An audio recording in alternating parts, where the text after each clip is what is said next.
Di NQA Webinar pagi hari ini.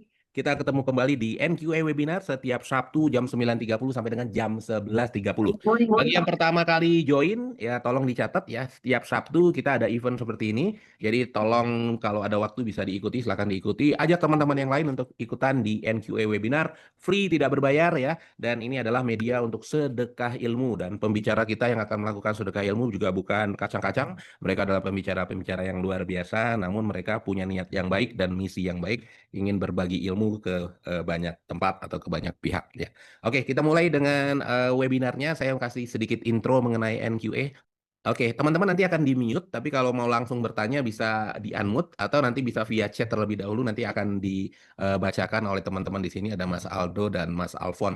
Dan teman-teman yang mungkin belum menggunakan nama sesuai dengan namanya bisa di-rename agar nanti Bang Unggul tidak salah menyapa gitu ya. Dan kalau mau pakai video juga boleh ya dengan background yang sama supaya nanti foto bersamanya di akhir session kita seragam, udah ditaruh di chat ya, tinggal di-download aja ada background foto yang bisa digunakan ya. Teman-teman santai saja ya, jadi siapkan kopi, teh, panganan kecil ya untuk menyaksikan atau menerima ilmu yang luar biasa dari Bang Unggul ya. Yang pecinta coffee lover silakan siapkan kopinya ya, kita coba menikmati dan menyerap ilmu yang luar biasa di pagi hari ini. Oke, saya bicara sedikit mengenai NQA. NQA adalah badan sertifikasi ISO. Bisnis utamanya melakukan audit ke perusahaan-perusahaan. Kalau lulus, kita rekomendasikan akan mengeluarkan sertifikat ISO ya. Sekarang yang lagi banyak sertifikasi yang diminta itu ISO 27000 mengenai cyber security atau data security. Karena semua orang udah mulai online ya. Ini divisi sertifikasi. Kita juga punya divisi assessment. Bedanya dengan sertifikasi, assessment kita nggak menerbitkan sertifikat, tapi lebih ke internal report saja. Sama happening yang lagi rame, emang lebih banyak ke cyber security assessment. Ya kayak ada pen test, pen testing, ya, dan vulnerability assessment, dan lain-lain. Ya, termasuk ada regulasi pemerintah, energi audit pun kita punya jasanya, itu masuk ke divisi assessment. Kemudian divisi pelatihan atau divisi training, nah salah satu produk yang webinar pagi hari ini adalah punyanya divisi training. Tapi kita juga punya pelatihan-pelatihan yang sifatnya berbayar, ya banyak sekali modulnya, ada modul-modul ISO, dan banyak modul-modul terkait dengan cyber security juga. Ya. Terakhir, kita punya divisi software. Kita jualan software. Apa sih softwarenya yang kita jual? Software supaya teman-teman mudah menjalankan sistem, menjalankan ISO-nya jadi lebih mudah juga. Ya semuanya web based atau mobile based, tidak lagi pakai kertas dan lain-lain. Jadi ada beberapa software yang kita bantu jual juga. Ya, jadi ada 4 bidang. Ini adalah layanan yang dimiliki oleh NQA. NQA udah 37 tahun lebih di bisnis ini. Kita punya klien udah menerbitkan sertifikat hampir 60.000 sertifikat di seluruh dunia. Karena NQA adalah international company. Kita beroperasi di 100 negara termasuk Indonesia. Jumlah karyawan kita ada 1.000 di seluruh dunia. Dan hasil survei kepuasan pelanggan, alhamdulillah klien-klien kita happy dengan layanan yang kita miliki. Nah, ini yang saya bilang, pelatihan hari ini sebenarnya free, tidak berbayar.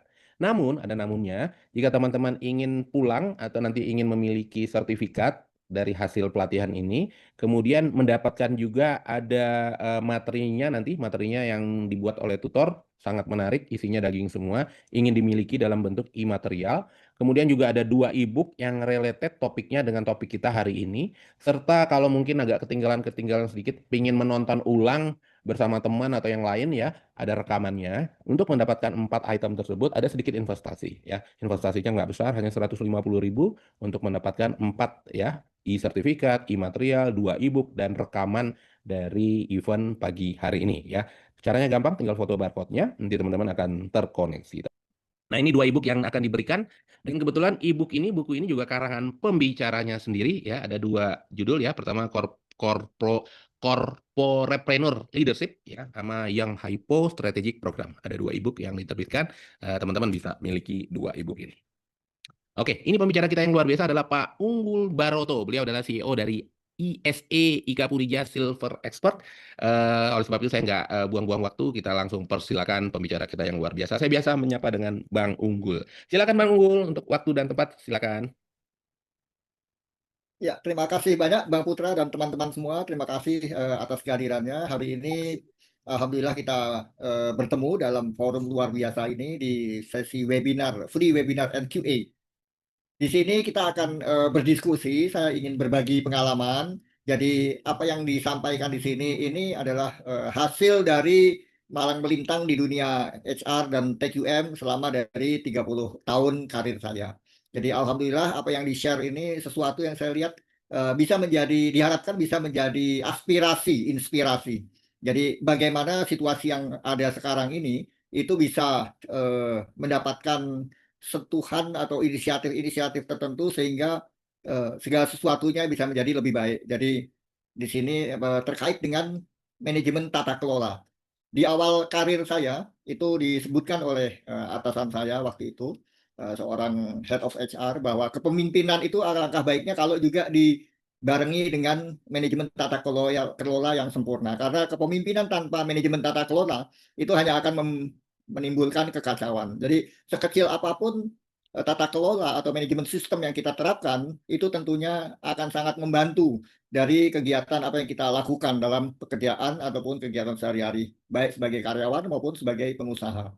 Nah, intinya saya mempelajari sistem tata kelola ini dari berbagai kesempatan, tidak hanya di perguruan tinggi, itu sebagian besar dari waktunya, tetapi juga di perusahaan-perusahaan multinasional seperti Raja Garuda Mas, Texmaco. Mereka semua menerapkan sistem tata kelola yang menurut saya tidak harus sophisticated ya. Jadi suatu sistem tata kelola yang standar internasional memang terbukti andal dapat membawa kita semua atau organisasi kita atau perusahaan kita, korporasi kita bertahan puluhan ratusan tahun.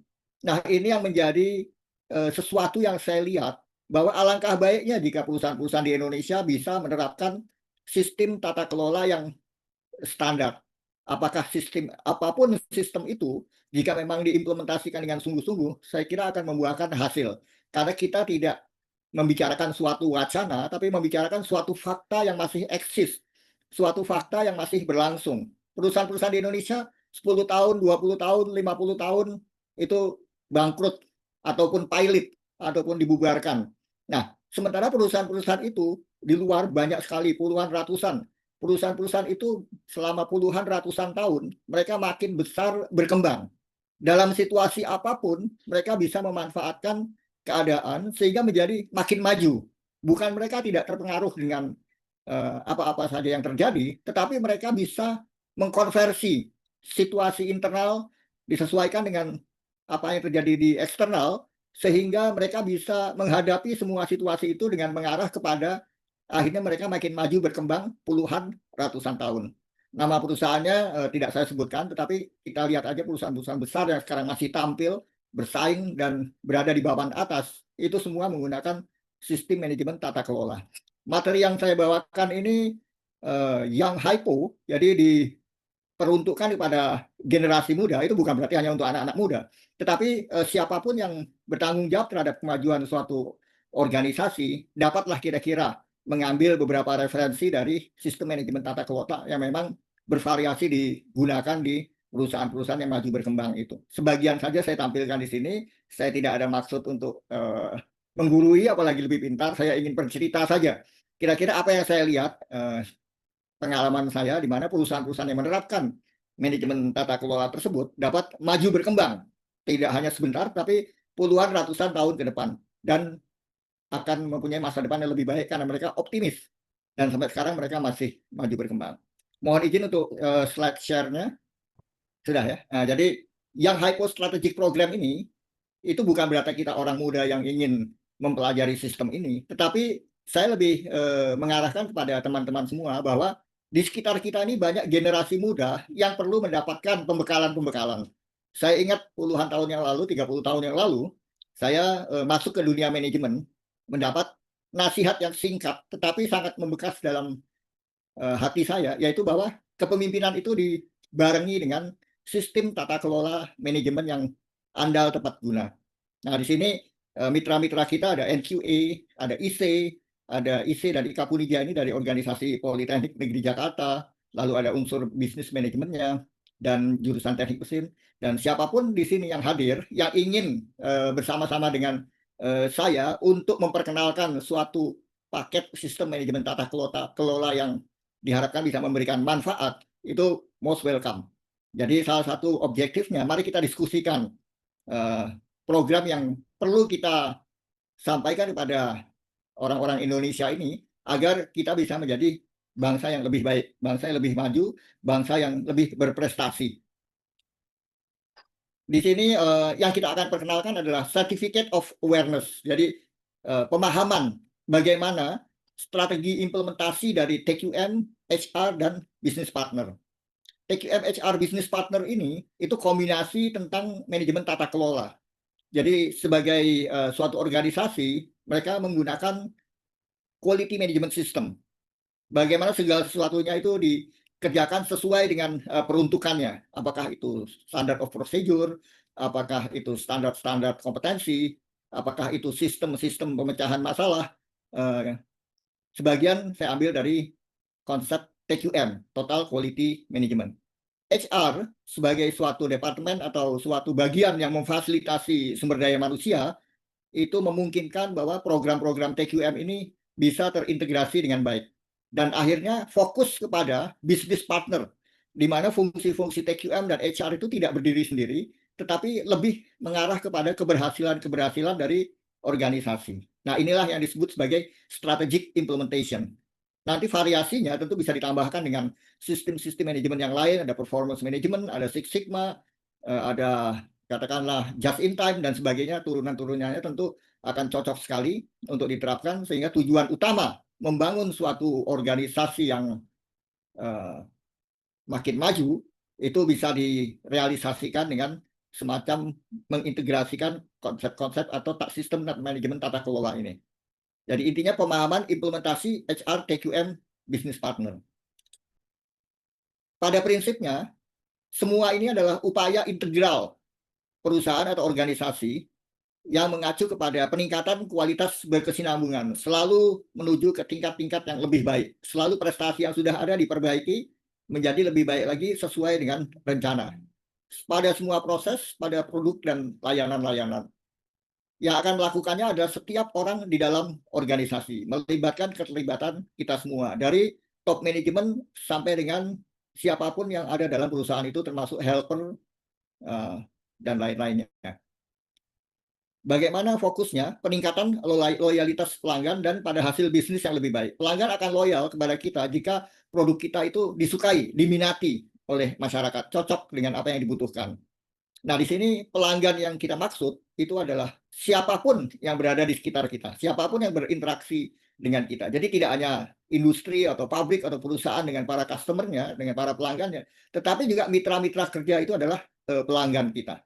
Sekarang ini yang merupakan suatu barang mahal atau sesuatu yang perlu kita perjuangkan itu adalah pembangunan karakter. Jadi kita lihat makin maraknya kasus-kasus penyelewengan, korupsi dan lain sebagainya, karena karakternya itu tidak mempunyai fondasi yang sesuai. Jadi di sini keberhasilan itu tidak didefinisikan dengan lebih spesifik. Jadi sistem tata kelolanya itu arahnya tidak seperti yang diharapkan.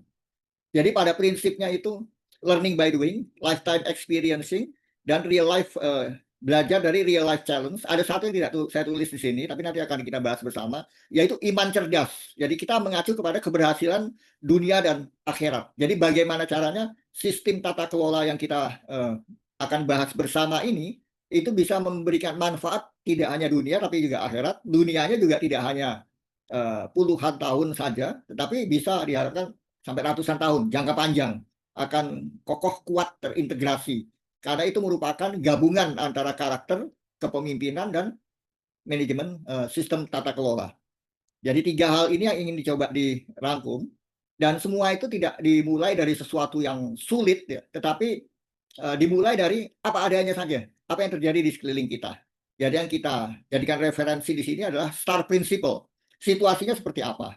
Apakah situasi politik, situasi ekonomi, atau situasi dalam pekerjaan, industri, hubungannya dengan pelanggan, atau program-program implementasi. Dan yang paling menarik itu ya target-target tentang wirausaha atau korporasi, peningkatan produk, peningkatan jumlah customer, peningkatan profit dan revenue, seperti itu. Semua bisa dicarikan jalan keluarnya jika kita menggunakan suatu sistem tata kelola yang terintegrasi, robust dan holistik. Jadi kokoh dan kuat. Robust itu kokoh dan kuat, holistik terintegrasi. Nah, ini yang kita perjuangkan, di mana keterlibatan setiap orang itu kita fasilitasi sehingga bisa menjadikan juga manfaat kepada individu yang bersangkutan sebagai portofolio prestasi individu.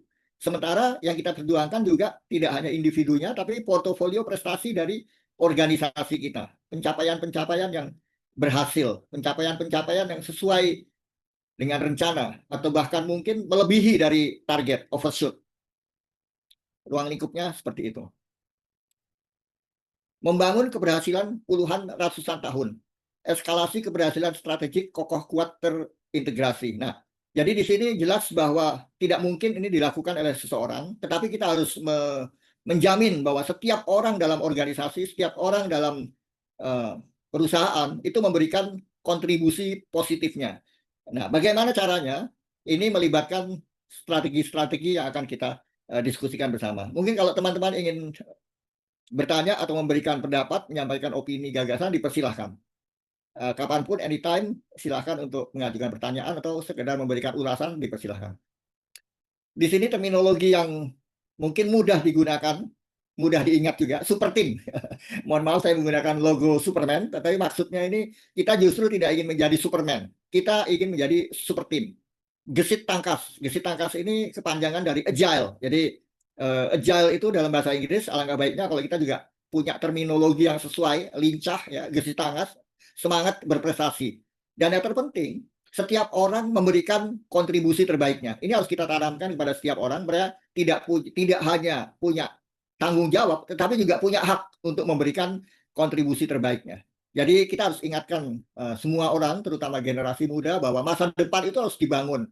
Dan membangunnya dengan portofolio kredibilitas prestasi masing-masing. Bekerja itu tidak hanya sekedar pagi datang, sore pulang, tetapi kita akan fokus pada prestasi-prestasi, portofolio keberhasilan, terutama ya kalau kita mengacu kepada prinsip bagaimana kita bisa berhasil dunia dan akhirat. Tentunya akan menarik sekali kalau kita juga sukses di dua hal tersebut. Jangan sampai di dunia kita nggak berhasil, di akhirat juga belum tentu. Tentunya kita kepingin dua-duanya sempurna dan baik. Apa yang kita lakukan memberikan manfaat kepada orang banyak dan juga bermanfaat untuk diri sendiri setelah masyarakat luas. Penerapan tata kelola berstandar kelas dunia, pencapaian kontribusi terbaiknya.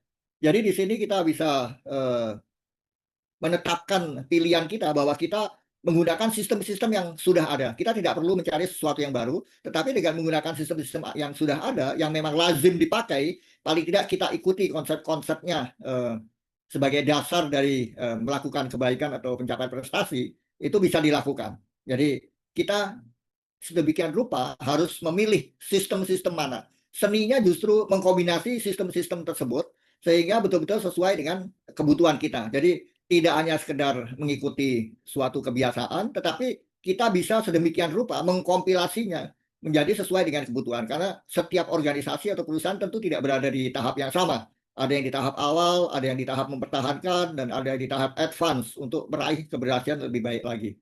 Jadi masing-masing itu bisa punya komposisinya tersendiri. Tetapi judul yang hypo ini terinspirasi dengan situasi sekarang ini.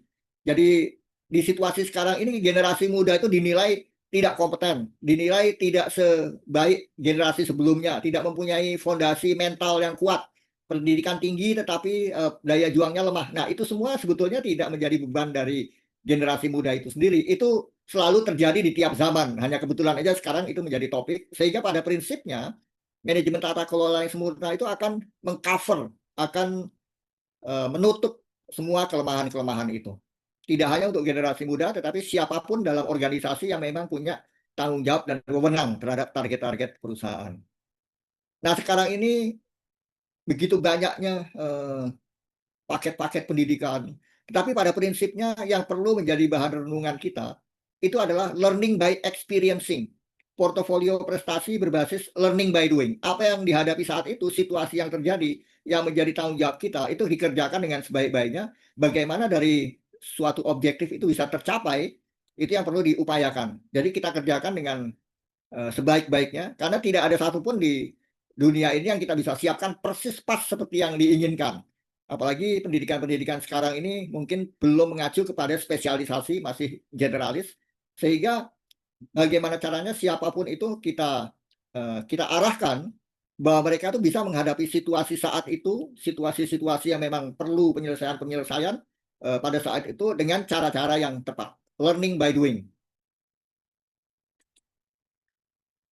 Jadi yang kita upayakan ini membangun portofolio prestasi, minat, bakat, dan kesempatan. Ini sengaja saya rancang sedemikian rupa, saya berikan tekanan yang khusus.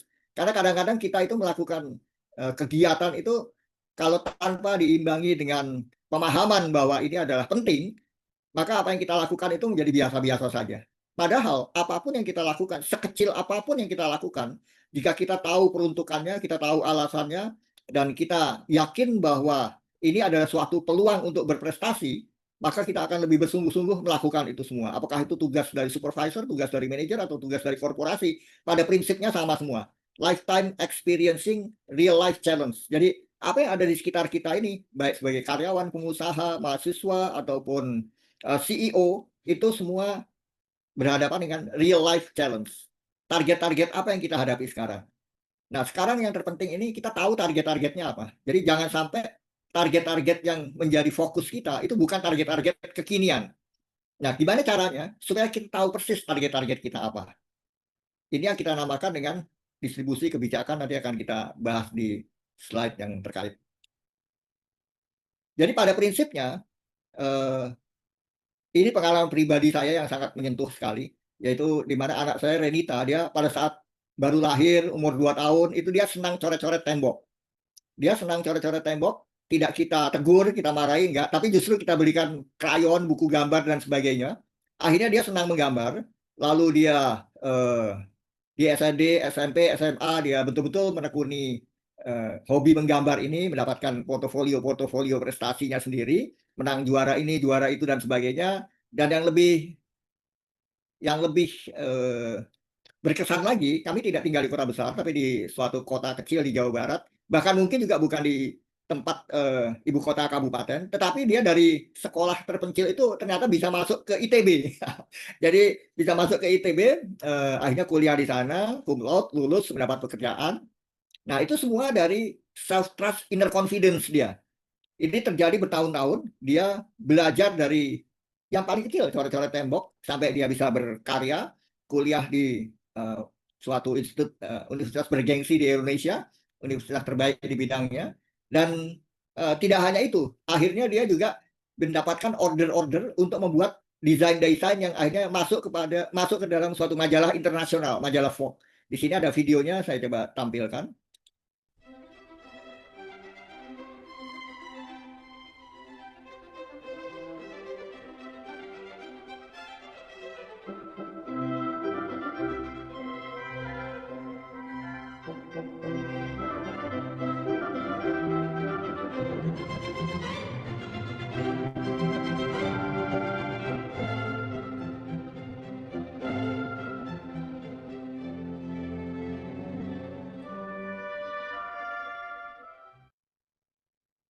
Ya, ini hasil karya dia masuk ke majalah Vogue, majalah fashion internasional. Jadi bisa dibayangkan bahwa kita di balik penggunaan sistem tata kelola ini ada suatu hal yang mendasari itu, yaitu self trust, inner confidence. Saya yakin bisa melakukannya. Ini menjadi kesukaan saya. Dan ini menjadi bagaimana saya bisa membangun suatu prestasi portofolio. Inner confidence dibangun dari portofolio prestasi. Minat, bakat, dan kesempatan berprestasi. Kontribusi terbaik dari setiap orang, dari diri sendiri. Sebagai contoh juga, pada saat saya tamat perguruan tinggi, tentu saya tidak dibekali dengan sistem-sistem manajemen yang canggih-canggih. Ya semua basic saja dari perguruan tinggi, saya dari teknik mesin. Tetapi saya mempunyai prestasi, misalnya merekrut dan mentraining 2.000 operator untuk bisa menjalankan suatu pabrik. Atau mungkin dari dari kosong sama sekali, merancang sistem SDM yang ada, sehingga akhirnya industri bisa berkiprah dan bertahan makin maju sampai saat ini. Jadi dengan menggunakan tata kelola itu juga diperlukan rasa percaya diri kita bahwa kita akan sanggup. Karena tidak semua itu pernah terjadi dan dilakukan orang lain. Kita harus membangun pengalaman kita sendiri. Contoh sederhana tadi adalah bagaimana menggambar itu bisa menjadi alur dari karir seseorang. Demikian juga untuk semua bidang pekerjaan yang ada. Apakah itu di produksi, apakah itu di finance, apakah itu di logistik, semua akan punya jalannya sendiri-sendiri, tetapi polanya sama. Learning by doing, dan semua mengacu kepada experiencing lifetime challenge, tantangan-tantangan sehari-hari yang perlu diselesaikan. Ibaratnya sinetron, setiap hari topiknya beda-beda. Nah, itulah yang selalu kita harus tindak lanjuti dengan sungguh-sungguh. Kita gunakan sistem tata kelola yang sesuai, sehingga dari sesuatu yang belum kelihatan, hasilnya bisa menjadi baik dan bermanfaat baik bagi kita dan juga bagi masyarakat di sekeliling kita. Nah, inilah yang perlu kita intisarikan, yaitu learning by experiencing, portofolio, kredibilitas, prestasi profesional. Jika kita seorang fasilitator atau kita seorang atasan, bagaimana caranya kita bisa membimbing siapapun yang berada dalam tanggung jawab kita, dalam tim kita, itu bisa membangun portofolio kredibilitasnya. Sekecil apapun tugas itu, kalau kita posisikan sebagai bagaimana kita membangun portofolio kredibilitas ini, apalagi itu bisa menjadi prestasi profesional, itulah yang menjadi sasaran kita, bagaimana kita bisa memotivasi setiap orang. Dalam perjalanan karir itu saya pernah melihat ya, ada beberapa case di mana mereka mendapat pekerjaan, tetapi bukan yang malah menjadi senang, tetapi malah berpikir bahwa alangkah baiknya kalau dia punya usaha. Jadi sebagai karyawan dia berpikir bagaimana kalau dia menjadi wirausahawan, atau sebaliknya, ya pada saat dia punya bisnis dia pengen jadi karyawan. Jadi pada saat saya sudah bekerja beberapa tahun, saya melihat ada teman saya justru dia sangat ketinggalan gitu dalam prestasinya, karena portofolio kredibilitasnya itu tidak mengacu kepada jalur yang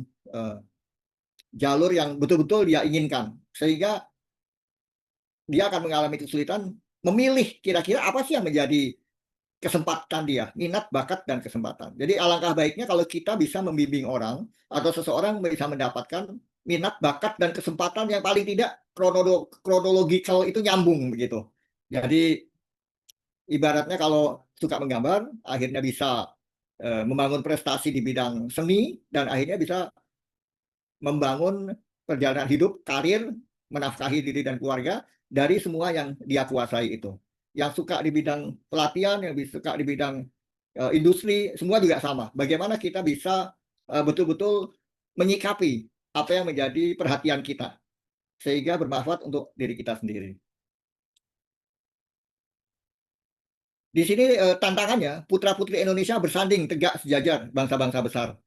Iman cerdas, gesit tangkas, semangat berprestasi. Sehingga bagaimana caranya generasi kita ini punya prestasi-prestasi yang sekecil apapun, itu bisa menjadi portofolio mereka.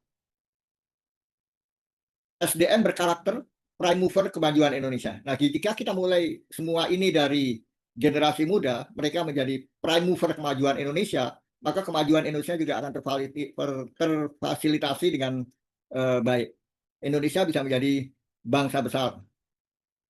Di sini kata kuncinya adalah national character building. Kita bisa memulai segala sesuatunya dari yang sederhana. Bagaimana karakter bangsa ini bisa kita fasilitasi, kita trigger, kita sosialisasikan, kita sampaikan kepada setiap orang.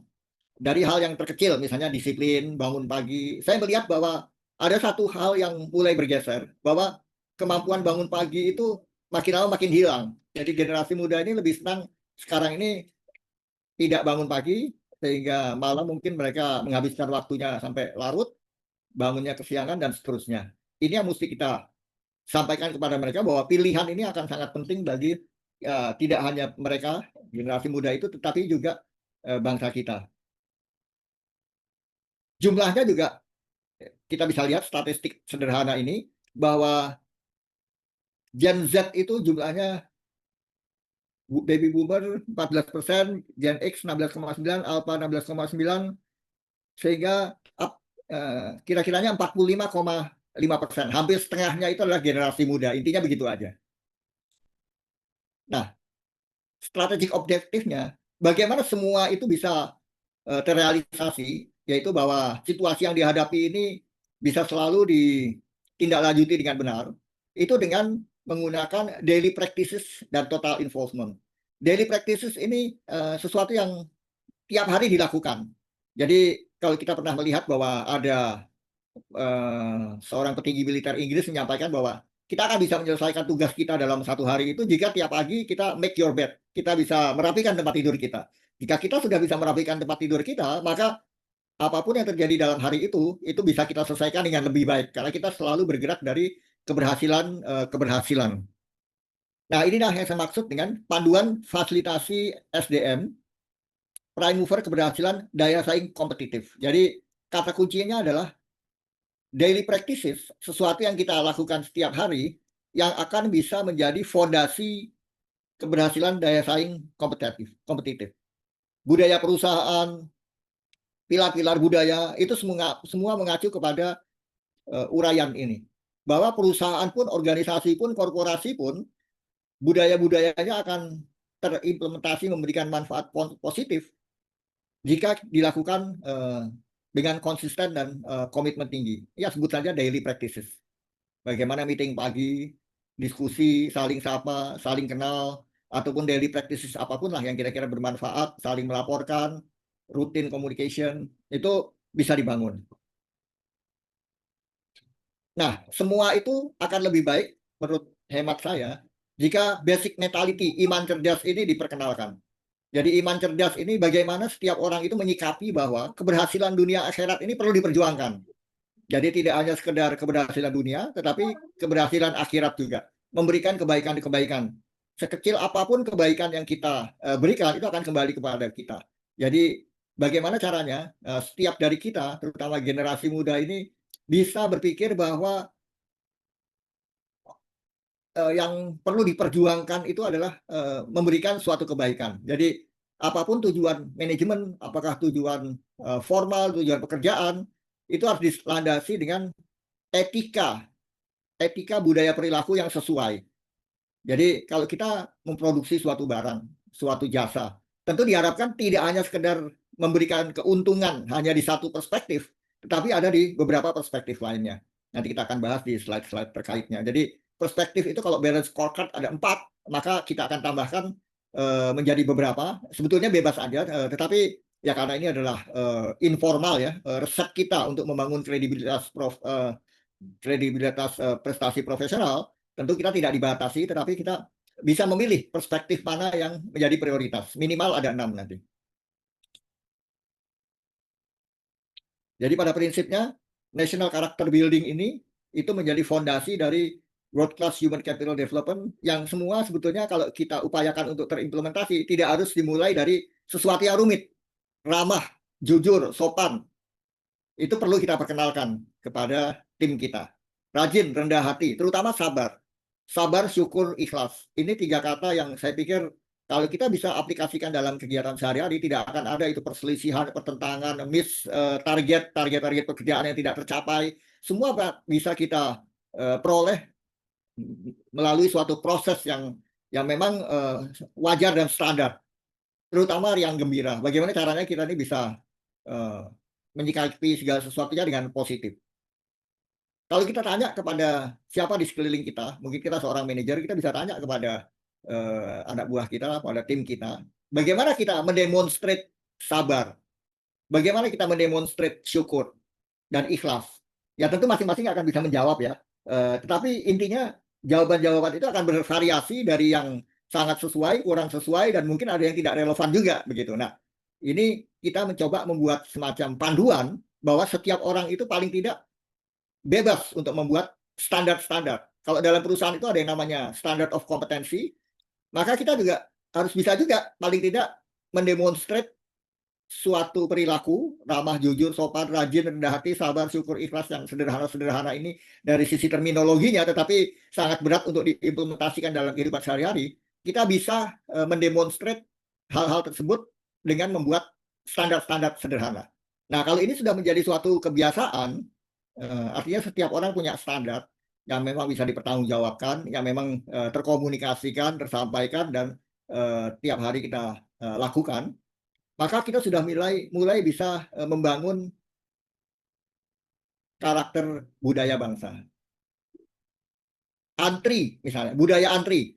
Kalau itu kita bisa sungguh-sungguh kita yakinkan bahwa setiap orang bersedia melakukan budaya antri dengan ikhlas, itu luar biasa, akan menjadi suatu kekuatan bangsa. Coba kita lihat di sekeliling kita, pada saat ada sesuatu yang membutuhkan antri, cenderungnya itu berdesak-desakan dan seterusnya.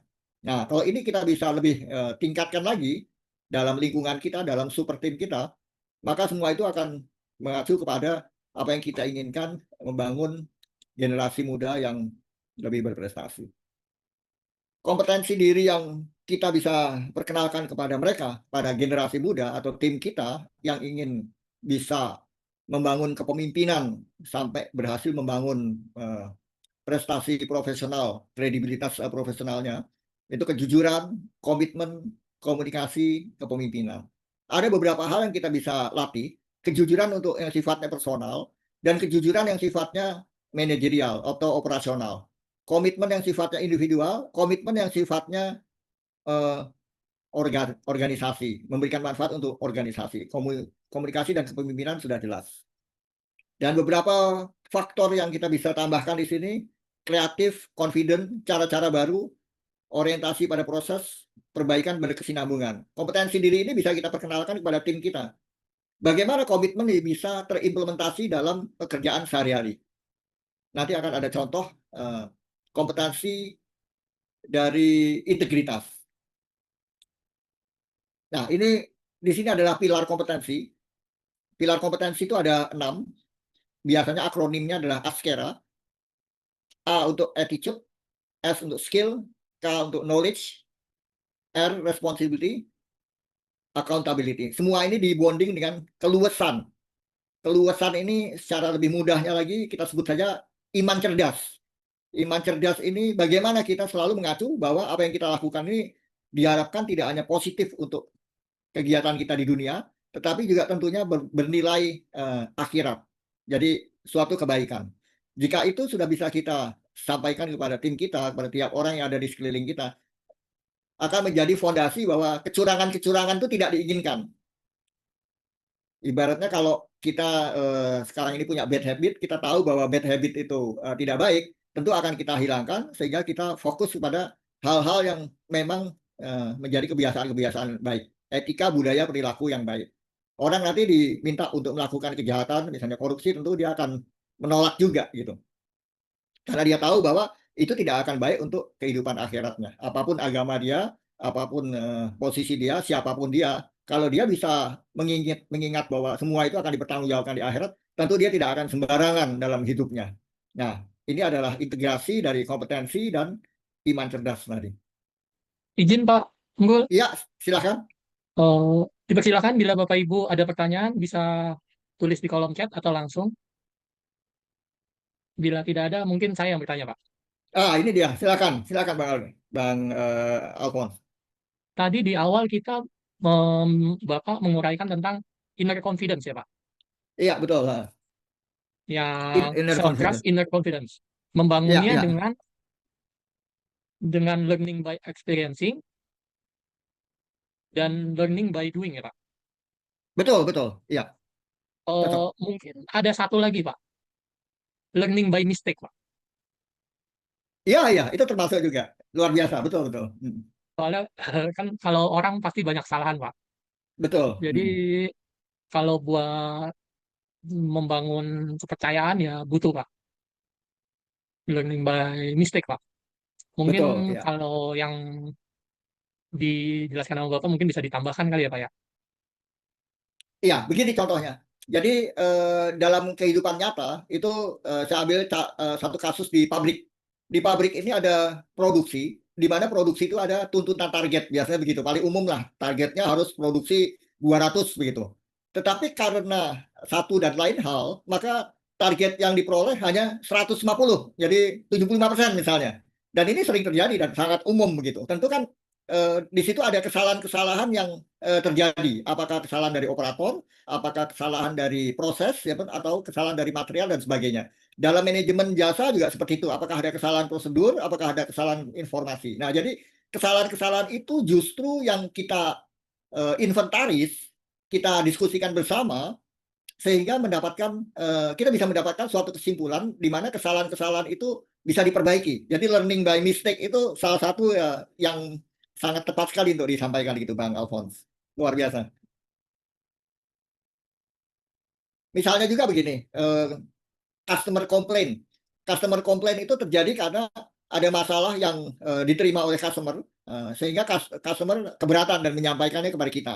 Contohnya bahwa pengiriman barang terlambat. Nah, ini dipelajari sedemikian rupa. Kenapa barang bisa terlambat dikirim? Ternyata dari sistem produksinya, peralatan-peralatan itu banyak yang tidak mendapatkan perlakuan perbaikan yang sesuai, sehingga pada saat proses produksinya produksi tidak berjalan dengan lancar, sehingga mengakibatkan pengiriman barang sampai kepada customer itu terlambat. Nah, semua itu penuh dengan masalah-masalah yang kita cari solusinya, mulai dari komponen mesin yang tidak berfungsi dengan baik kita ganti sehingga proses produksi bisa berjalan dengan baik, sampai dengan akhirnya customer menerima pesanannya tepat waktu. Begitu kira-kira Bang Alphonse. Jadi learning by mistake itu sesuai dengan apa yang saya sampaikan, bahwa learning by doing. Mengerjakan sesuatu tidak selalu harus benar, dan kita juga tidak harus takut salah juga, karena dari kesalahan itu kita belajar untuk memperbaiki. Nah, memperbaiki ini lambat laun akan menjadi keberhasilan ke tingkat yang lebih baik lagi.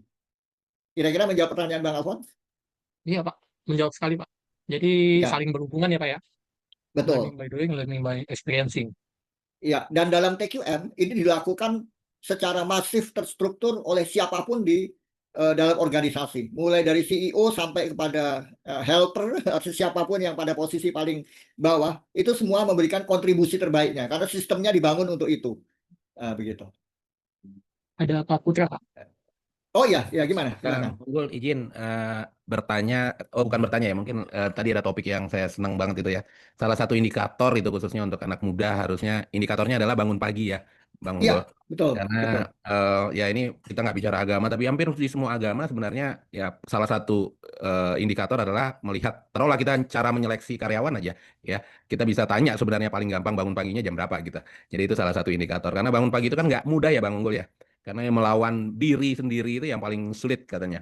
Tapi kalau kita bisa bangun lebih awal, itu mungkin nilai positif dari seseorang. Apalagi untuk anak-anak muda yang sekarang kata Bang Unggul, notabene agak kesulitan untuk bisa bangun pagi. Saya setuju dengan yang Bang Unggul sarankan tadi. Luar biasa. Malah ada satu negara, Bang, mungkin Abang masih ingat, Singapura itu kan merubah jamnya, mereka merubah 1 jam lebih awal. Ya, itu juga karena mungkin mereka ingin di Asia Tenggara mereka menjadi yang lebih pagi lah. Saya nggak tahu indikatornya kenapa bisa lebih pagi, ya ternyata mereka pasar sahamnya lebih awal jualnya dan lain-lain gitu. Itu bentuk sebuah indikator yang luar biasa. Setuju dengan Bang Unggul. Lanjut Bang. Iya, ya, terima kasih banyak Bang Putra. Jadi memang bangun pagi ini menjadi suatu perhatian yang perlu kita tidak lanjuti dengan serius, dan terutama jangan sampai justru organisasi kita, perusahaan kita yang akhirnya merestui bangun pagi ini tidak terjadi. Nah, ini gimana caranya? Karena kaitannya tidak hanya kepada bisnis, tetapi juga kepada karakter nasional bangsa kita ini.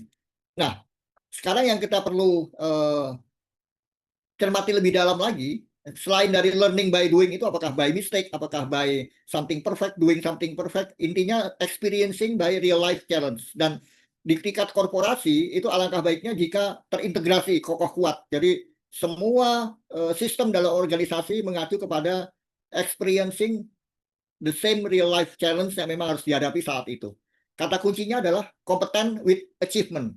Jadi kompeten saja itu kurang. Jadi kompeten itu kinerja efektif di tempat kerja, tetapi memberikan dampak signifikan kepada perusahaan atau organisasi. Cara-caranya ini kita bisa rancang bersama, tapi pada prinsipnya bagaimana pemahaman kompeten with achievement itu betul-betul kita pahami, dipahami oleh setiap orang dan didemonstrasikan dalam kegiatan sehari-hari.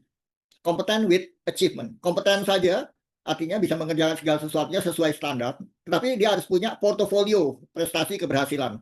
Ada karya atau prestasi yang signifikan, yang memang sesuai dan diperlukan saat itu.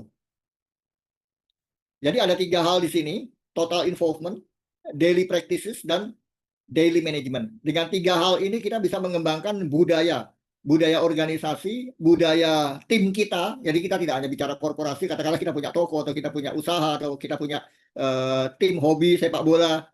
Dengan mengacu kepada 3 ini kita bisa membangun suatu sistem tata kelola di mana kita akan berusaha selalu naik ke next level, tingkat yang lebih baik selanjutnya. Ini saya pernah tampilkan itu dulu, Bang Putra bilang bahwa zaman sekarang ini anak muda tahu-tahu langsung jadi manajer. Saya setuju, tetapi pada prinsipnya semua itu mengacu kepada kompetensi-kompetensi dengan achievement tadi. Di sini saya paparkan upskilling profesional dan manajer untuk jalur umum di industri atau di perusahaan, di mana orang masuk dari team leader menjadi supervisor, menjadi officer, manager, CEO, dan seterusnya. Tapi kalau langsung menjadi manajer ya nggak ada masalah juga. Tetapi di sana itu ada portofolio prestasi yang kita sebagai sistem bisa menjadikannya menjadi referensi. Jadi kalau dia menjadi supervisor, dia harus punya prestasi apa-apa saja, dan itu disampaikan kepada setiap orang. Dengan sistem ini, kita akan terpacu untuk mulai membangun portofolio prestasi itu. Kalau memang dia tanggung jawabnya sebagai officer atau manager, ya kita sampaikan bahwa tidak hanya job deskripsi, tidak hanya deskripsi pekerjaan, tetapi output yang diinginkan itu seperti apa, itu dipaparkan kepada setiap orang. Sehingga setiap orang akan termotivasi dan tahu kira-kira apa yang harus dicapai. Jadi kalau dia baru masuk ke dalam suatu perusahaan sebagai anak muda, tentu dia ditargetkan untuk tahu kira-kira bisnis perusahaan seperti apa dan kontribusi seperti apa yang perlu didemonstrate oleh yang bersangkutan. Demikian juga untuk nanti naik ke jenjang yang lebih tinggi, seorang manajer itu perlu diberitahu bahwa apa yang menjadi target yang perlu diperjuangkan di perusahaan, di organisasi, itu tidak hanya sekedar rutinitas melakukan aktivitas sehari-hari, tetapi nanti akan ada 6 perspektif yang terpenting adalah dampak masyarakat. Jadi bagaimana organisasi, perusahaan, atau korporasi itu mempunyai target-target yang kaitannya kepada dampak masyarakat. Jadi apa yang dihasilkan oleh perusahaan tersebut diharapkan bisa memberikan nilai positif kepada masyarakat. Nah, ini semua dipaparkan dalam semacam kompetensi-kompetensi keberhasilan portofolio, sebagai portofolio. Jadi kompeten with achievement. Achievement-nya seperti apa? Itu digambarkan kepada semua orang. Izin Bang. Iya, silakan. Bang, saya sangat tertarik dengan apalagi perusahaan itu pasti memerlukan. Kalau di kami ada menginginkan 3 atau 3K. Jadi ada karakter, kompetensi, sama kontribusi. Ini yang ya, ya. Nah, kalau karakter ini kan sudah dibentuk dari awal. Dari kita masa kecil dulu kita dididik. Contoh seperti Abang untuk bangun pagi. Kita dari kecil sudah biasa dibangunkan untuk sholat subuh untuk ini. Contoh juga mungkin sholat tepat waktu habis maghrib, adakan mengaji sedikit itu kebiasaan di keluarga. Masalahnya kita di perusahaan, kita menerima di berbagai karakter. Nah, bagaimana cara kita untuk menyeleksi kita bisa mendapatkan karakter-karakter yang baik bisa masuk ke perusahaan kita? Itu Bang. Apa-apa aja faktor-faktor yang akan kita perhatikan di situ. Itu Bang pertanyaan saya. Terima kasih Bang. Ya, terima kasih Bang Putra. Jadi Saya dari Raffi, apa Bang. yang ya, oh ya, Pak Raffi ya, ya terima kasih banyak Pak Raffi. Ya, jadi begini, nomor 1 itu yang paling penting bahwa keinginan dia bekerja itu sungguh-sungguh. Jadi jangan sampai kita lolos ya, tidak mengamati bahwa dia bekerja itu hanya karena prosedur saja. Tamat kuliah dia cari kerja, dia ikut lowongan pekerjaan, interview dengan kita, dapat pekerjaan dan dia tidak tahu lebih dari itu seperti apa. Kita akan mengujinya dengan menanyakan visi misi dia itu seperti apa. Itu nomor 1 Pak Raffi. Jadi dari pengalaman saya, dari apa yang saya alami ya, mungkin tiap orang akan punya persepsi yang berbeda-beda. Jadi yang terpenting itu dia punya visi misi. Kelihatan kalau dia mau jadi pengusaha, dia tentu tidak akan lama bekerja di tempat kita kan. Dia akan menjadikan tempat kita hanya sebagai batu loncatan saja. Jadi dengan kita bisa menanyakan visi misi kepada yang bersangkutan, maka kita bisa tahu cara berpikir dia, apa yang menjadi harapan dia. Kalau memang cocok dengan apa yang kita perlukan di perusahaan atau di organisasi atau di hotel, nah itu ya tentu cocok begitu. Ada satu case di mana yang bersangkutan ini kelihatannya tidak serius karena dia itu semua ada begitu. Jadi dia kuliah lancar-lancar saja, dia cari pekerjaan ya karena dia memang berbakat, dia bisa diterima di perusahaan kita. Tapi ada satu hal, belum 1 tahun dia sudah keluar gitu Pak Raffi. Nah, kenapa ini bisa terjadi? Karena dia ternyata tidak sungguh-sungguh dalam semua itu. Nah, jadi kita mesti betul-betul memeriksa bagaimana kesungguh-sungguhan dia. Mungkin paling mudah itu ditanya visi misinya aja. Nah, jadi paling tidak kita tidak memilih orang-orang yang hanya ingin dalam waktu singkat aja dalam perusahaan kita. Itu nomor 1. Jadi kita bisa ngecek visi misinya dia.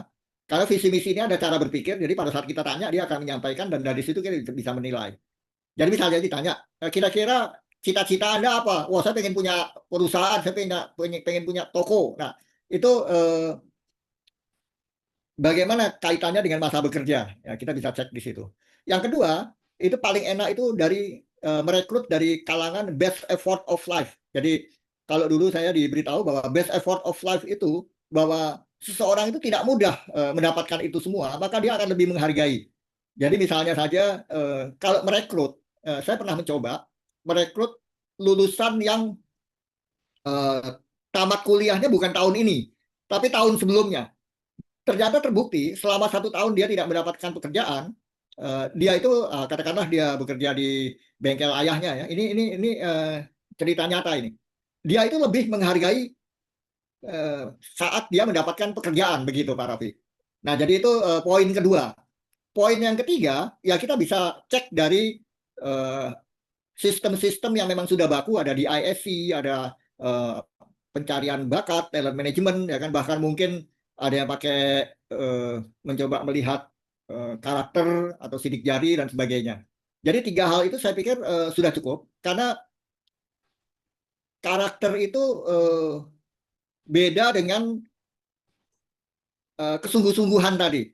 Rajin, tapi kalau dia visi misinya berbeda juga repot juga kan. Nah, jadi itu yang bisa saya sampaikan Pak Raffi. Apakah menjawab pertanyaan Pak Raffi? Atau mungkin Pak Raffi ada sesuatu yang ingin disampaikan? Saya pernah punya experience, Pak. Saya bekerja di salah satu hotel yang tempatnya di luar kota. Jadi di situ banyak yang melamar, tapi turnover-nya tinggi.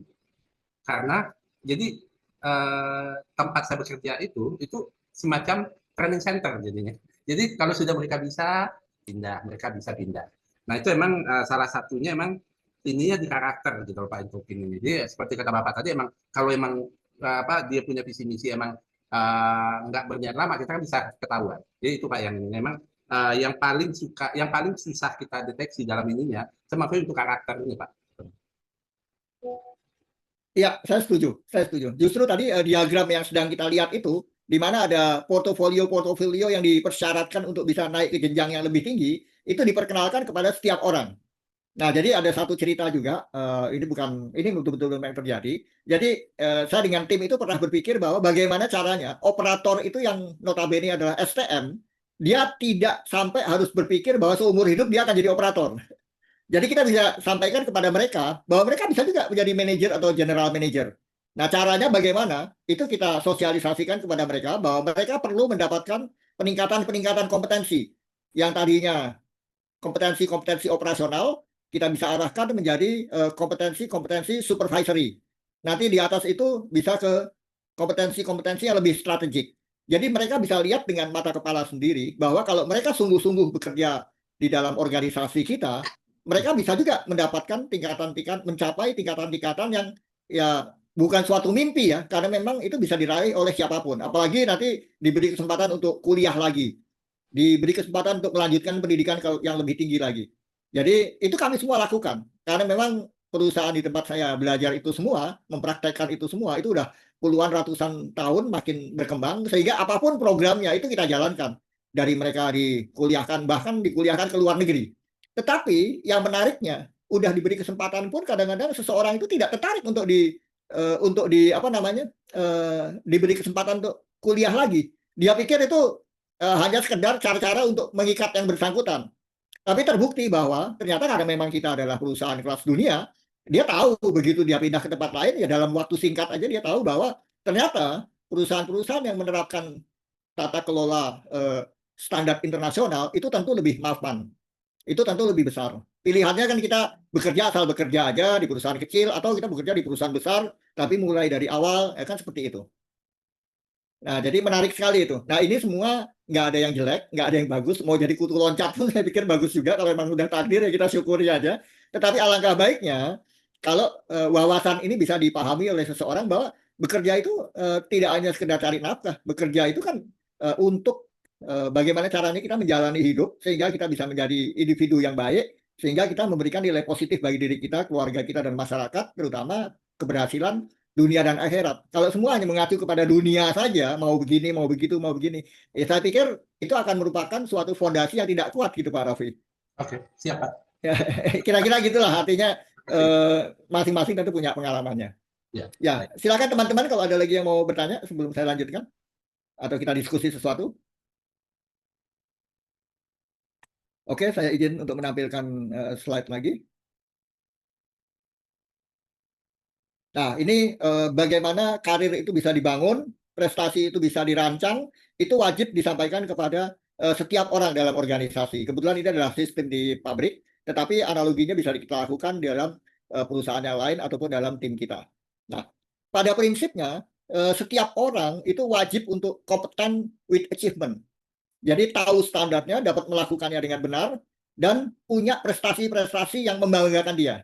Ibaratnya kalau saya kembalikan kepada contoh sangat sederhana dari anak saya sendiri waktu umur 2 tahun dia menggambar, itu dia sudah menurut saya dia kompeten pada tahapnya untuk bisa membuat suatu lukisan yang orang sekelilingnya bisa memberikan bisa menjadi tertarik dengan apa yang dia lakukan. Bayangkan menggambar di tembok, menggambar sesuatu yang kita juga mungkin nggak tahu artinya, tetapi di sana setiap orang bisa melihatnya. Nah, demikian juga dengan prestasi-prestasi yang lebih tinggi. Bisa menerapkan misalnya finance optimization di tingkat departemen atau di tingkat korporasi, di tingkat perusahaan. Nah, itu ada suatu hal yang sama. Jadi, kompeten melakukan sesuatu dengan achievement. Nah, tingkatan yang lebih tinggi dari itu, tentu achievement ini bermanfaat, significant contribution. Jadi sesuai dengan apa yang diinginkan oleh organisasi dan perusahaan. Jadi katakanlah saja ada satu achievement, bisa saja achievement itu tidak sesuai dengan kebutuhan perusahaan. Nah, ini significant contribution ini tentu harus kita fasilitasi bahwa apa yang diharapkan oleh perusahaan itu bisa tersampaikan. Dalam TQM ada yang dikenal sebagai Hoshin Kanri atau Strategic Policy Deployment, sehingga visi misi jangka panjang, visi misi 30 tahun, 40 tahun ke depan, itu dijabarkan dalam peta jalan 5 tahun, lalu dari tiap 5 tahun ini diimplementasi dalam bentuk program kerja tahunan. Nah, itulah yang menjadi pembekalan ya kepada setiap orang mengetahui kira-kira company objektif tahun berjalan itu seperti apa. Ini semua saya tulis di e-book dan saya tawarkan ini tidak hanya terbatas pada diskusi hari ini atau membaca e-book, tapi anytime kita bisa diskusi dan bahkan bisa membangun tim untuk mengimplementasikannya lebih luas lagi. Sama-sama kita perkenalkan hal-hal baik ini, yaitu integrasi TQM HR dan performance management system, organization development, itu kita kemas menjadi satu sistem tata kelola yang robust dan holistik. Jadi kembali kepada company objektif tadi, significant contribution ini akan bisa terjadi jika memang apa yang diharapkan yang menjadi target-target perusahaan atau target-target organisasi itu terinformasikan dan terdistribusi.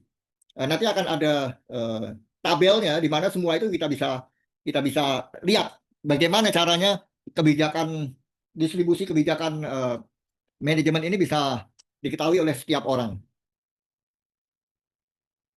Nah, setelah poin 1-2 ini, kita masuk kepada tidak hanya sebagai individu, tetapi menjadi pemimpin, lead super team. Bagaimana kita bisa menggerakkan tim kita untuk bisa memberikan high commitment, komitmen yang lebih tinggi tadi.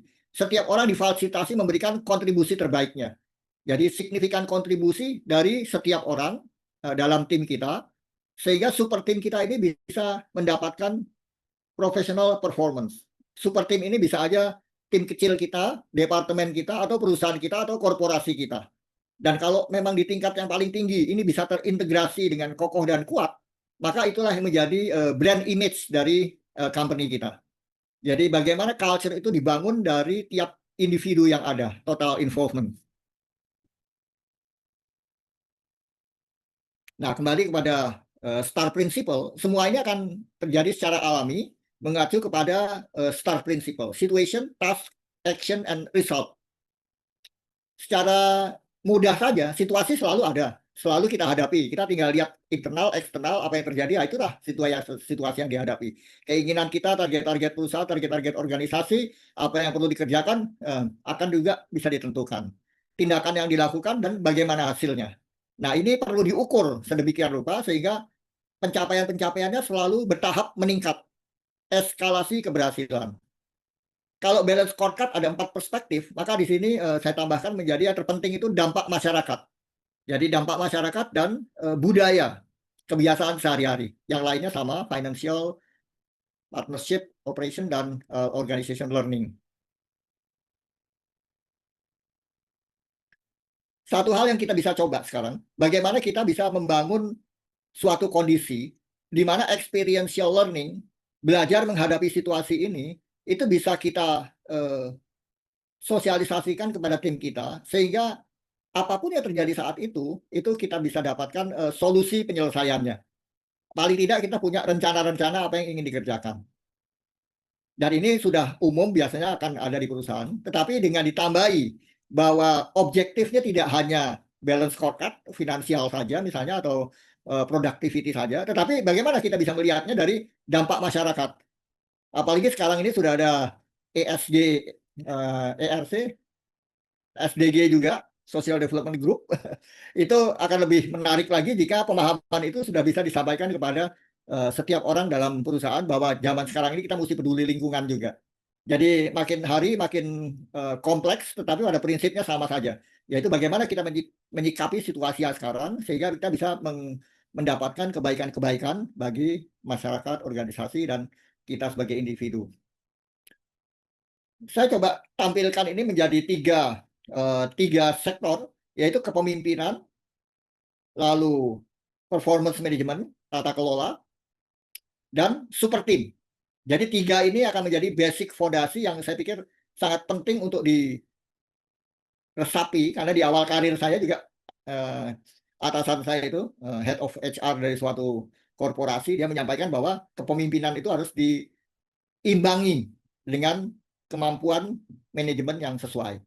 Tanpa kemampuan manajemen, kepemimpinan kita tidak akan menghasilkan hasil yang bagus. Tapi kalau kita punya kemampuan manajemen, tata kelola yang baik, sistem belum punya leadership pun nggak ada masalah. Karena kita punya tata kelola atau aturan-aturan yang bisa menjadi panduan kita untuk mendapatkan prestasi atau hasil. Jadi kalau dalam implementasinya, itu semua ini, iman cerdas, keberhasilan yang baik itu harus ada roadmap-nya, lalu harus ada sasarannya. Kita menggunakan matriks strategi, penilaian kinerja, semangat berprestasi dari setiap orang yang ada. Bagaimana akhirnya kita punya tim yang bisa mengeskalasi prestasi, memberikan dampak masyarakat. Kira-kira ekosistemnya seperti ini. Jadi dimulai dari individu, sehingga akhirnya tim kita akan betul-betul bisa meresapi apa sih yang disebut sebagai dampak positif bagi masyarakat, yaitu termasuk untuk dirinya sendiri dan perusahaan. Measure the strategy. Jadi sangat disarankan untuk kita selalu bisa mengukur strategi kita keberhasilannya seperti apa.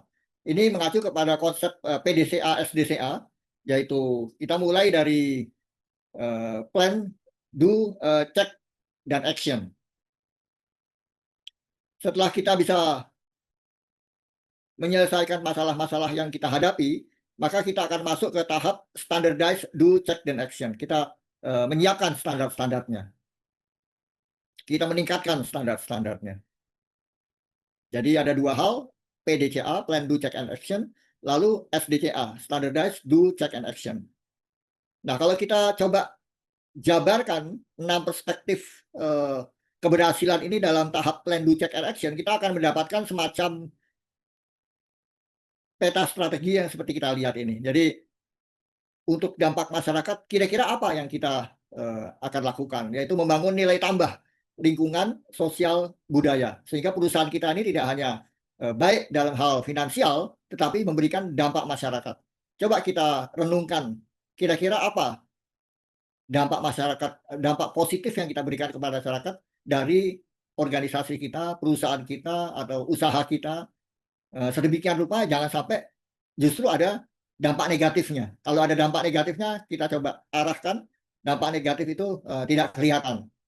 Ya misalnya industri otomotif ya kan sekarang dengan energi electric vehicle, dengan baterai listriknya, dampak positifnya apa, dampak negatifnya apa. Jadi kita melihat ke arah yang lebih luas lagi, lebih tinggi lagi, tidak hanya semata-mata keuntungan finansial, profit, revenue, tetapi bagaimana masyarakat bisa terbantu, apa-apa saja yang akan bisa memberikan manfaat kepada masyarakat.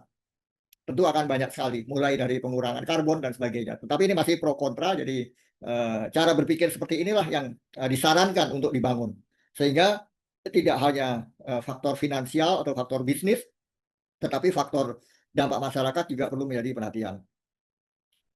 6 perspektif itu dibangun dari balance scorecard yang tadinya 4 menjadi 6, dampak masyarakat, kinerja finansial, internal proses, SDM berkomitmen, organizational learning, dan always point to next level. Ini perbaikan ke tingkat-tingkat yang selalu lebih tinggi. Minimal ada 6 perspektif yang kita bisa jadikan referensi, ditambah, dikurang, yaitu semua sesuai dengan grand design dari masing-masing penjabaran visi misi dari organisasi atau perusahaan kita. Yang terpenting di sini bagaimana semua sistem itu mengarah ke satu arah tujuan. Jadi jangan sampai arah-arah ini saling bertabrakan seperti di lingkaran yang sebelah kiri ini, tetapi bisa mempunyai arah yang sama, satu tujuan. Dalam kalimat singkatnya, total involvement dan keep the house in order. Jadi setiap orang itu bisa merapikan segala sesuatunya sesuai dengan kesepakatan bersama. Keep the house in order yaitu dalam organisasi atau dalam perusahaan kita. Kalau itu kantor atau kalau itu usaha atau kalau itu pabrik, semua diatur sedemikian rupa menuju ke satu arah tertentu. Ibaratnya pilot pesawat itu mereka bisa terbang bersamaan tanpa saling mencelakai, tanpa ada yang jatuh karena mereka punya sistem itu. Nah, sistem inilah yang disebut strategi map yang kita bangun bersama. Nah, ini secara visual bagaimana visi misi puluhan tahun ke depan, visi misi jangka panjang itu dijabarkan dalam bentuk roadmap 4 tahun. Lalu dalam bentuk roadmap 4 tahun itu diturunkan menjadi kegiatan selama 1 tahun. Jadi tahun pertama, tahun kedua, tahun ketiga, dan tahun keempat semua dirancang punya detail cara berpikirnya. Jadi misalnya tahun pertama demonstrate competence, tahun kedua prepare portfolio, jadi competent with achievement, tahun ketiga horizontal deployment, setiap orang mengetahui dan dapat memberikan kontribusi terbaiknya. Tahun keempat generate positive impact, jadi manfaat positifnya bisa kita peroleh secara bersama. Ini adalah konsep plan, do, check, dan action diterapkan dalam 1 tahun. Situasi bisnis kekinian, langkah ke depan yang akan dilakukan, semua dimonitor dengan cara berpikir seperti ini, dan ini diimplementasikan di seluruh departemen ataupun bagian dalam organisasi atau perusahaan. Saya coba rangkum, yaitu apa saja yang kita bisa terapkan. Kita bisa membuat strategi map, kita bisa membuat matriks strategi, Hoshin Kanri. Ini contoh-contohnya ada di e-book juga, ada di materi ini juga. Kompetensi profesional super team. Jadi bagaimana kita bisa membuat super team kita ini kompeten. Jadi tadi itu bahwa mulai dari competent with achievement sampai professional performance plus. Jadi manfaat keberhasilan atau manfaat dari 6 perspektif. Nah, dalam simulasinya seperti ini, selalu untuk suatu perencanaan kita membuat grafik seperti ini, di mana rencana itu kita plot. Jadi dari rencana bulan pertama sampai bulan ke-12, kegiatan pertama sampai kegiatan yang apa saja yang kita lakukan, kita buat target-targetnya. Biasanya warna biru. Lalu di sana kita plotting juga hasil-hasilnya. Biasanya kalau berhasil warna merah, dan kalau belum tercapai warna kalau belum tercapai warna merah, kalau sudah tercapai warna hijau. Ini kita monitor secara berkala, bisa setiap minggu sekali, seminggu sekali, atau bisa per kuartal atau dalam rutin. Sebulan sekali kita diskusikan. Kalau ada yang belum tercapai, bagaimana supaya bisa tercapai? Masalah apa yang harus dilakukan? Nah, ini butuh komitmen. Sehingga apa yang kita lakukan itu terukur. Inilah yang disebut dengan measure the strategy. Harapannya eskalasi skalabilitas eksponensial. Jadi peningkatan yang diperoleh tidak hanya linear, tetapi eksponensial. Nanti bagaimana caranya ini semua bisa diperoleh? Tentu dengan merancang berbagai tindakan-tindakan yang sesuai. Kita melihat situasi yang ada sekarang, bagaimana situasi-situasi yang belum tercapai targetnya itu bisa kita optimumkan, sehingga apa yang kita lakukan memberikan hasil, yaitu peningkatan eksponensial. Ini contoh bahwa keberhasilan di bidang finansial itu termonitor dengan apa yang kita sebut dengan financial perspective. Jadi financial plan. Kadang-kadang apalagi anak muda sekarang, atau jangan hanya lihat yang sederhana, perusahaan-perusahaan yang 10 tahun bangkrut dan sebagainya, dia gagal mapping dari financial perspective ini. Jadi bagaimana break even point itu bisa diperoleh. Bagaimana cash break even itu bisa selalu di-maintain, bahwa tiap bulan itu ada cash masuk. Nah, ini semua adalah tata cara finansial yang kalau dari awal itu kita bisa sudah sampaikan kepada tim kita, mereka akan lebih hati-hati. Sehingga tidak hanya sekedar semangat membuat suatu perencanaan, kebun anggur misalnya, atau suatu usaha begitu, usaha perkebunan misalnya, atau usaha yang lain, itu harus selalu kita proyeksi. kira-kira 5 tahun ke depan ini hasilnya seperti apa. Dan untuk bisa mencapai hasil tersebut, apa yang harus kita lakukan? Karena kalau tanpa itu semua, ya jangan heran tahun ini berdiri, tahun depan kira-kira udah mulai surut, tahun berikutnya ternyata harus kita tutup karena ternyata tidak sesuai dengan apa yang kita inginkan. Jadi sebelum semua itu terjadi, kita perlu membuat financial perspektif ini. Hitung-hitungan secara singkatnya perlu kita prediksi ya. Tidak usah presisi, tapi paling tidak poin-poin utamanya ada. Tapi tentunya kalau sudah menjadi perusahaan atau suatu usaha bisnis yang lebih serius, ini akan menjadi justru tidak hanya panduan awal, tetapi menjadi panduan bagaimana keberhasilan itu bisa diperoleh. Perusahaan-perusahaan yang bisa maju karena dia pintar di sini. Pakai istilah kantong kiri, kantong kanan, saling subsidi dari beberapa perusahaan. Kalau dia korporasi, perusahaan pun sedemikian rupa, dia tahu persis bagaimana cash in itu harus selalu ada dan sebagainya. Kembali ini untuk sistem berstandar internasional, setiap orang dalam organisasi, dalam perusahaan itu bisa dilibatkan. Kita bisa sama-sama merancang programnya dan saya sudah melakukannya sebelumnya. Ini sangat bermanfaat untuk perusahaan yang ingin mendapatkan cash in tambahan. Jadi itu kita sebut saja finance optimization. Jadi di awal tahun sudah dilakukan suatu inisiatif, sudah dilakukan suatu perencanaan. Nah, bagaimana new cash in ini gagasan-gagasannya kita bisa implementasikan. Jadi tanpa melakukan hal-hal yang terlalu sifatnya banyak perubahan, tetapi ada pemasukan-pemasukan tambahan yang lebih baik. Jadi ini melibatkan setiap orang dalam organisasi. Tidak bisa satu orang saja. Ya kecuali kalau memang itu timnya tim kecil atau perusahaannya perusahaan kecil. Tapi kalau perusahaan besar atau satu sistem katakanlah 10 orang itu sudah pada tempatnya agar setiap orang dari 10 orang itu memberikan kontribusi terbaiknya. Jadi harapannya bagaimana generasi muda ini itu mereka bisa mempunyai wawasan. Saya sendiri pada saat di awal karir itu masukan-masukan itu mungkin tidak terlalu menjadi perhatian, tetapi ternyata terbukti bahwa dalam perjalanan karir ya masukan-masukan itulah yang akan memberikan manfaat signifikan, pengaruh signifikan dalam perjalanan karir saya.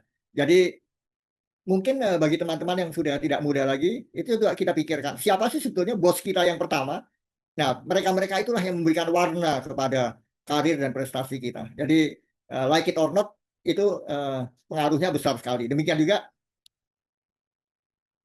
awareness yang kita bicarakan ini, kalau kita bisa sampaikan kepada tim kita, terutama bagi mereka-mereka yang muda, dan ini tidak hanya baik atau harus diimplementasi oleh yang muda saja, siapapun yang punya tanggung jawab dan wewenang kalau menggunakan suatu tata kelola yang baik, itu tentu akan mendapatkan hasil yang lebih baik. Mari kita bangun sama-sama niatan ini sehingga kontribusi kita dalam membangun Indonesia yang lebih baik. Ya, saya pikir itu saja. Terima kasih. Kita lanjutkan dengan tanya jawab sampai jam 11:30 ya, Bang Alphonse ya. Iya Pak, jam 11:30 bila tidak ada pertanyaan kita sudahi Pak. Iya, oke. Jadi ada waktulah 10-15 menit kita bisa diskusi dan tanya jawab berbagi pengalaman. Silakan. Mungkin saya tertarik sekali dengan tadi ada Pak Raffi dari perhotelan, kemudian komunitas terbaru kami ini, maksudnya saya baru digabung di situ karena dengan Pak Sauta. Kira-kira situasi perhotelan saat ini seperti apa itu Pak Raffi? Kalau situasi Pak mungkin udah tahu sendiri, memang kami dalam masa-masa sulit. Tapi alhamdulillah sampai saat ini kami belum melakukan sesuatu yang mengarah untuk unpaid leave atau menggunakan tenaga kerja belum.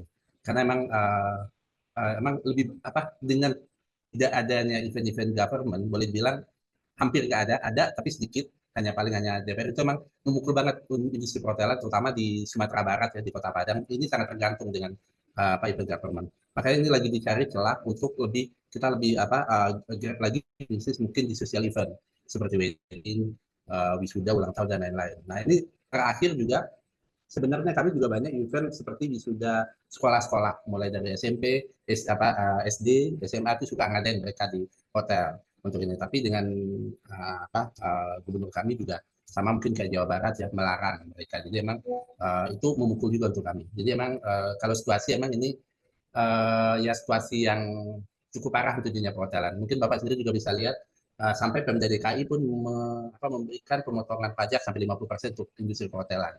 Nah, memang kami di Sumatera Barat belum mendapatkan itu untuk ini. Tapi insya Allah mudah-mudahan dengan Pak Tito, Menteri Dalam Negeri itu sudah memperbolehkan dinas-dinas untuk meeting lagi di hotel, mudah-mudahan bisa berubah. Tapi sampai saat ini memang belum seperti yang kita harapkan. Gitu, Pak. Ya, semoga situasinya bisa lebih membaik. Jadi saya pikir apa yang kita sebut sebagai tata kelola manajemen ini juga tentunya bisa difungsikan di semua bidang keahlian ataupun bidang pekerjaan, begitu saya kira. Jadi bagaimana dari visi misi itu menjadi realisasinya, bukan begitu Pak Raffi? Iya. Tapi ini bukan hanya untuk hotel aja, Pak. Termasuk juga supplier-supplier kami. Dan kami juga banyak makro UMKM itu juga otomatis kami akan berkurang. Dan otomatis hotel juga akan lebih mengefisiensikan juga apa-apa yang nggak perlu biasanya langsung di-cut, Pak. Jadi yang urgent aja benar-benar komunikasi kepuasan tamu itu kami tetap lakukan. Jadi tapi hal yang ini kami memang melakukan efisiensi segala hal, Pak. Segala hal mulai dari penggunaan listrik, AC, supaya biayanya bisa berkurang sampai paper list dan lain-lain. Itu kami lakukan. Bahkan juga untuk di pengelolaan untuk sampah supaya jadi uang kami juga lakukan, Pak. Itu aja, Pak. Terima kasih, Pak. Ya, mungkin sebagai penambah semangat. Jadi dengan menerapkan sistem tata kelola yang baik, tata kelola manajemen yang baik, justru situasi-situasi yang tidak diinginkan ini itu dapat memberikan suatu gagasan, inisiatif, peluang baru.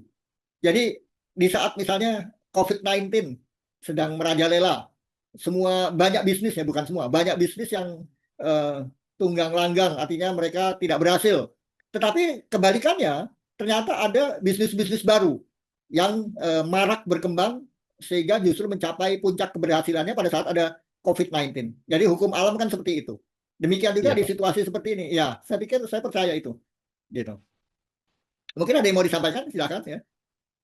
Izin bertanya, nambahin boleh, Pak? Iya, silakan, Bang Putra. Oke, menarik itu yang tadi Bang Raffi sebutkan ya, terkait dengan pariwisata Indonesia. Tapi ini kan sebenarnya masalahnya nggak hanya di Indonesia ya mungkin ya Bang Raffi. Sekarang ini emang udah global ya. Tapi khususnya mungkin ini masalah regulasi juga nih Bang Unggul ya. Ya. Sebetulnya gini lah kalau bicara bisnis pariwisata, kan sebenarnya fungsi hotel itu bukan hanya untuk yang miscellaneous ya, bukan hanya untuk event, tapi yang bisnis utamanya kan bisnis penginapan. Jumlah penginapannya kan udah turun banget itu ya. Turun kenapa? Karena wisatanya turun Pak. Jadi nggak ada daya tarik atau nggak ada event-event yang buat pengunjung itu mau datang. Di negara-negara yang punya gedung-gedung bagus, mereka maintain kan gedung-gedungnya ya Pak ya, gedung-gedung tuanya. Nggak usah ambil Eropa lah, kalau Eropa udah jauh banget dibanding Indonesia. Kita ambil Vietnam aja, Vietnam itu mereka maintain banget itu gedung-gedung tradisional, tempat-tempat tradisional, bagus-bagus mereka pelihara dan lain-lain. Ya, sementara yang nggak punya tradisi gedung tua, contoh negara-negara Arab, akhirnya mereka bangun Pak, mereka bangun gedung tertinggi di dunia, stadium bola terbesar di dunia, itu kan untuk menarik turisme juga. Betul. Ya. Di Indonesia ini kurang apa Pak? Di Indonesia ini alamnya aja luar biasa ya. Tapi mungkin, tapi yang saya sempat sedih yang di ujung kanan itu loh Pak, alamnya luar biasa malah dibabat habis. Nah itu kan anehnya kita, alamnya bagus malah dibabat habis gitu ya, untuk ya dengan alasan bahwa kandungannya luar biasa. Tapi yang ngerusak pariwisata kan. Jadi pariwisata kita juga kelebihannya malah nggak bisa dimanfaatkan dengan maksimal. Jadi ini karena regulasinya luar biasa, yang mudah-mudahan Pak Raffi dan teman-teman bisa tetap eksis, tetap bisa jualan. Karena kita berharap sekarang di level tengah. Jadi kepala daerah Pak, mudah-mudahan memiliki visi yang bagus mengenai pariwisata sehingga mereka bisa mendongkrak pariwisata di setiap provinsi tentunya ya. Kalau berharap dengan yang di atas mungkin PR-nya Pak Prabowo banyak banget ya. Jadi untuk pariwisata mungkin bukan skala prioritas ya, tapi ya mudah-mudahan sesegera mungkin bisa pulih kembali. Jadi tetap semangat Pak Raffi ya. Mudah-mudahan kondisinya akan membaik. Amin. Tambahan. Ya, terima kasih banyak. Saya sangat setuju itu karena menurut saya sistem tata kelola yang mengacu kepada peta jalan ataupun visi misi jangka panjang itu bisa juga diterapkan di pemerintahan saya kira. Jadi di sini kita melihat ada kontradiksi pariwisata dengan pertambangan. Nah, ini saling bertolak belakang begitu. Nah, saya sih melihat bahwa kalau memang visi misi Indonesia 2025-2029 sudah ditentukan, maka harus ada semacam, kalau di corporate ya corporate objektif, resident objektif. Nah, di sini the real governance objektif itu bisa dipaparkan, disampaikan kepada masyarakat Sehingga dari grand design-nya juga kelihatan bahwa pertambangan untuk peningkatan kemajuannya seperti apa, langkah-langkahnya, demikian juga dengan pariwisata. Nah, sehingga ini tidak saling bertolak belakang. Menurut saya sih begitu saja. Jadi kembali kepada seperti yang disampaikan Bang Putra tadi, tetap semangat. Jadi kita belajar learning by doing, learning by experiencing real life challenge. Indonesia tentu sangat kaya sekali dengan berbagai tantangan-tantangan itu karena situasinya sangat heterogen saat ini dan semua itu harus kita syukuri, kita jalani dengan seikhlas-ikhlasnya, percaya bahwa apapun yang kita alami ini tentu baik bagi kita. Selalu akan ada hikmah positifnya. Ya, silakan teman-teman yang punya point to raise atau pendapat, masih ada waktu, kita bisa bicarakan. Silakan teman-teman moderator, bagaimana masih ada waktu 5 menit? Bang Alphonse mungkin mau bertanya lagi? Nambahin kalau gitu, Bang. Oh ya, siap, silakan. Ya, jadi best practice-nya tadi banyak sekali yang saya tangkap dari Bang Unggul ya. Tadi seperti bangun pagi itu harusnya mandatori ya, wajib ke semua pekerja di Indonesia. Kemudian yang kedua tadi beresin tempat tidur. Nah itu mungkin untuk cara nyeleksi karyawan yang bagus itu adalah suruh beresin tempat tidur kali ya, Bang Unggul ya. Betul, betul. Karena ya salah satu indikator lah sebenarnya ya tempat tidur itu gimana dia bisa manage tempat tidurnya. Tempat tidur kan tempat yang seharusnya yang paling nyaman ya, Bang Unggul ya. Betul, Tapi kalau di situ betul. ada Ya. macam-macam kotor dan lain-lain, berarti dia nyaman dengan ketidaknyamanannya itu kan berarti bukan seorang calon karyawan yang bagus gitu kan ya. Kalau kita dalam pola Betul, pemilihan betul. karyawan gitu ya. Kemudian Ya, apalagi tadi Abang bilang ngantri ya, bisa dites sebenarnya karyawan dengan dia ngantri. ya, Sengaja dibikin antrian dulu untuk masuk ke gedung kira-kira dia nyalip atau enggak gitu ya. Ketika dia nyalip udah pasti gugur lah tuh karyawan gitu ya. Tapi kalau ketika dia ngantri itu hal yang bagus. Malah ada yang bilang Bang, teman-teman dulu bilang kalau mau lihat karyawan itu lihat aja meja kerjanya Bang. betul ya. Ya, meja kerja itu katanya gambaran dari si karyawan tersebut gitu ya. Kalau di sana ternyata Betul. ada anduk, ada macam-macam kumpul semua gitu ya. Ada botol kosong dan lain-lain, itulah gambaran karyawan tersebut. Tapi kalau tertata rapi itulah gambarannya dia. Jadi foto seorang karyawan katanya bisa difoto juga. Ini katanya ya Bang ya. Bisa terfoto Betul. dari kondisi meja kerjanya ya. Tapi permasalahannya sekarang kan eh, kerja banyak udah nggak di fix table ya, udah pindah-pindah mejanya gitu ya, meja-meja bersama sekarang. Kalau zaman dulu katanya kita masih bisa mapping seseorang karyawan dari tampilan meja kerjanya gitu Bang. Tambahan, jadi thank you Iya, inputan-inputan tadi sebenarnya udah best practice semua Bang. Kita udah tahu ya dari parameter-parameter yang tadi Abang jabarkan ulang. Thank you Bang. iya, sama-sama. Terima kasih. Mungkin sebagai penutup bahwa kesimpulan dari semua ini, bagaimana sekarang kita bisa memberikan kontribusi kepada Indonesia menjadi bangsa yang lebih baik, yaitu dengan cara mengingatkan bahwa apapun yang kita lakukan, kita coba mengkaitkan itu dengan bagaimana menerapkan best practices, manajemen practices juga ditujukan kepada tujuan bahwa kita membangun keberhasilan itu tidak hanya dunia tetapi akhirat. Dan ini kita kompilasi dalam iman cerdas, prestasi dunia dan akhirat. Saya pikir itu semua. Jadi nanti ke dalamnya kita bisa terapkan TQM, kita bisa terapkan performance management system, kita bisa terapkan organization development dan sebagainya. Saya kira itu saja. Terima kasih banyak. Silakan. Baik, Bapak Ibu peserta, bila ada pertanyaan, dipersilakan. Kita masih ada 2 menit. Bila tidak ada, kita closing ya, Pak. Ya, mungkin sebelum ada closing, saya ingin menyampaikan bahwa niatan saya berbagi pengalaman di sini, berbagi bagaimana caranya tata kelola itu bisa kita bicarakan, itu untuk membangun tim yang mensosialisasikan ini lebih lanjut lagi. Karena terbukti bahwa sistem tata kelola itu, apapun namanya itu, mungkin dari saya nanti ada beberapa ya, itu bisa memberikan kontribusi kepada masyarakat luas. Tidak hanya yang sifatnya konseptual, tetapi kepada aktual. Jadi kita siap untuk menerapkan konsep-konsep tata kelola ini dalam target-target yang dihadapi sehari-hari. Apa saja yang memang perlu dibangun keberhasilannya. Begitu, terima kasih. Baik, Pak. Sekali lagi saya infokan, event kita hari ini gratis alias tidak berbayar. Dan Bapak Ibu dapat scan barcode-nya untuk mendapatkan modul yang berisi e-sertifikat, e-materi, 2 e-book dari karangan Pak Unggul, dan rekaman webinar hari ini. Bapak Ibu cukup scan barcode-nya, dan investasinya tidak banyak, hanya sebesar 150.000. Dipersilakan. Bonus e-book-nya hasil karya Pak Unggul, Corporate Leadership, dan Young Heiko Strategic Program.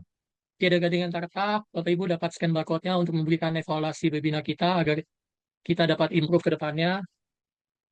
Dipersilakan Bapak Ibu untuk scan barcode-nya. Berikut ada NK Indonesia Link 3 Linktree, Bapak Ibu dapat mengetahui sosial media dari NK Indonesia dan mengetahui segala info selengkapnya. Cukup dengan scan barcode-nya. Kita masuk di akhir event untuk grup foto. Dipersilakan Bapak Ibu yang bisa on cam.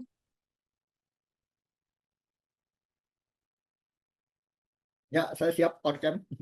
Terima kasih Pak. Baik Pak, saya ambil ya Pak. Siap. 1, 2, 3. Sekali lagi 1, 2, 3. Terima kasih Bapak Ibu yang sudah hadir di event kita dari pagi hingga siang hari ini. Terima kasih Pak Unggul untuk eventnya Thank you, hari Bang ini. Gul. Ya, Selamat sama-sama. malam. Terima kasih Bang Unggul.